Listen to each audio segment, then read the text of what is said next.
But who better than me? Ladies and gentlemen, welcome back to the channel, and yet again another Base Talks. So as always, please like, subscribe and share with a friend, a colleague, a relative, an associate, an enemy, any and all in between, because as always it is appreciated.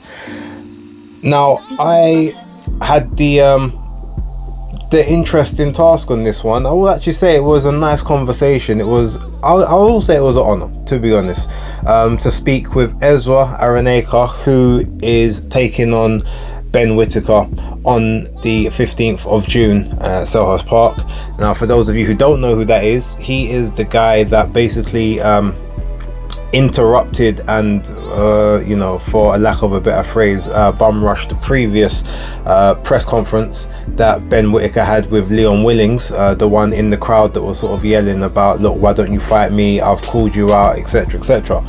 And as a result of that, he got his name out there, people kind of know who he is, and by natural proxy it made this fight happen. So he's 12-0 with 10 KOs. He said he's boxed in numerous countries, from one fight over here, I think white collar, Colombia he's had fights, Nigeria, Ghana, I think he said Canada as well. So he's had to sort of go all over the place to you know, to sort of ply his trade. He found his opportunity into the spotlight and he wants to take full advantage of it. Have a listen to the conversation. Let me know what you guys think, and let me know what your opinions are of EZRA, and if he's gonna make it competitive, if he's gonna win, if he's, you know, if he's just got no chance. Like, whatever you guys think, hell, I'm here to sort of read all the comments. But until then, please watch the interview, and I hope you enjoy it. So I will catch you afterwards. This is Base the Kid, the hardcore casual, and I'm delighted to be joined by the African King, EZRA ARENYEKA. Now listen, I have to be honest, I was there at the press conference where obviously you came out of the crowd and pulled up on Ben Whittaker. I didn't know much about you before then. I can't say I still know much about you now, but I would like for you just to give me sort of a brief rundown of your career, what you've kind of been doing, how you got into boxing.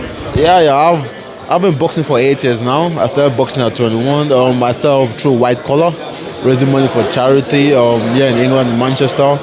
Then went on to do the amateurs, went to the ABAs, won the elites in my regional, Eastern counties, then turned professional. I've had 12 professional fights, fought in England, fought in Colombia, fought in Nigeria, fought in Amsterdam, and also fought in Canada. Sorry, Ghana. Sorry, not Canada, Ghana also. So yeah, we are here today, you know, calling out Ben Whittaker. He accepted the fight, and yeah, my dreams do come true, and this is what it is for me. I'm here to capitalize on my opportunity. And you know what? That sounds like a very amazing journey. Almost sounds a bit surreal. Like, most people don't get those kind of opportunities. But what was it about you and your path, the way that you've gotten into the sport, that's managed to bring you to where we are today? It's just perseverance, belief, and determination. Boxing is a very hard sport, and you have to be mentally strong and tough to deal with it. So I just constantly believed in myself.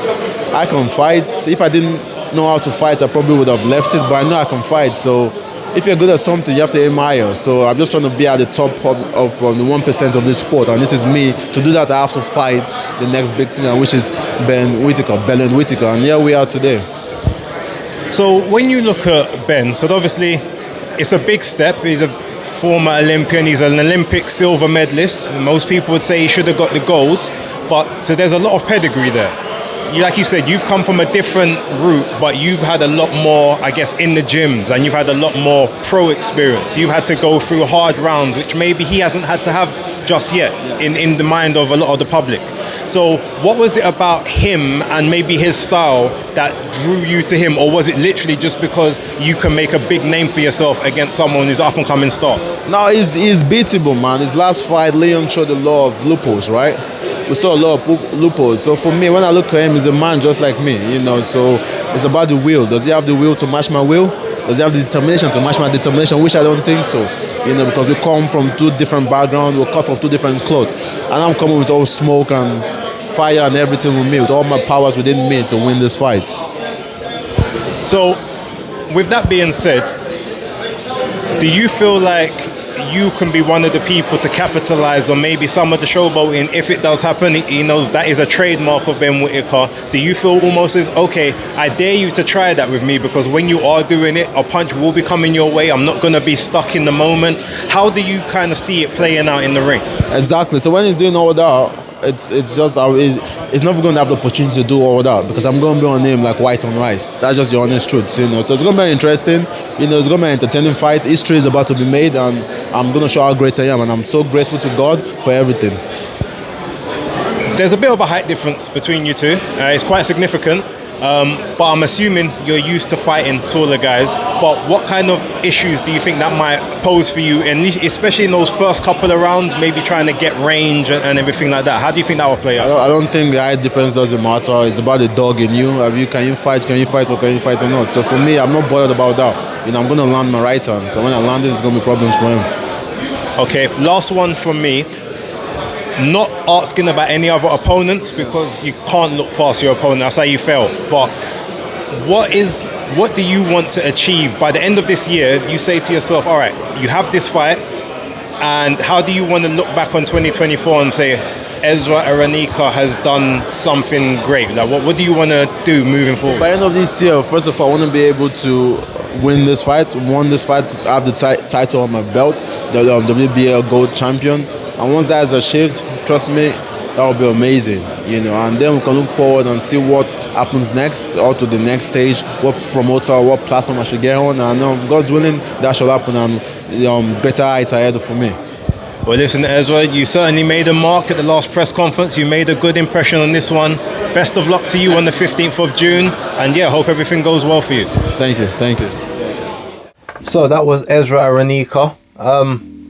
You know what, he was a cool guy, to be totally honest with you. He was like really respectful in and around everyone, sort of done all the media that he could. And shout out to October Red, because I do remember as he was kind of walking by a bit before I done my interview, she actually said to him, no, you've got your you've got your opportunity now, go ahead, but you know, just make sure you do as much of the media today as you can. And he said, yes, I will. And he did.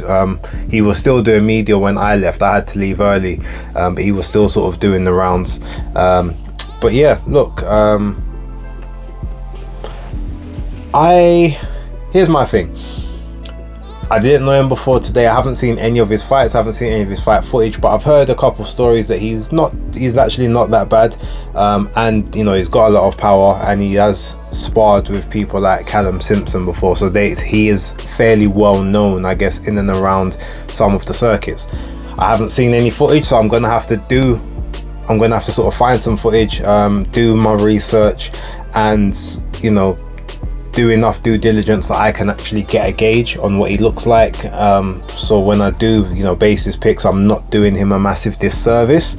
But outside of that, whatever happens in this fight, win, lose or draw, I actually wish him all the best in whatever he does next, because he seized his opportunity, and sometimes in such an unforgiving sport as boxing, that's the only thing you can do. Seize the opportunity, see where it takes you, and at least then you can leave with no regrets. So yeah, we'll wait and see what happens there. But again, thank you everyone for watching. Like, subscribe and share, and I'll catch you on the next one. Peace.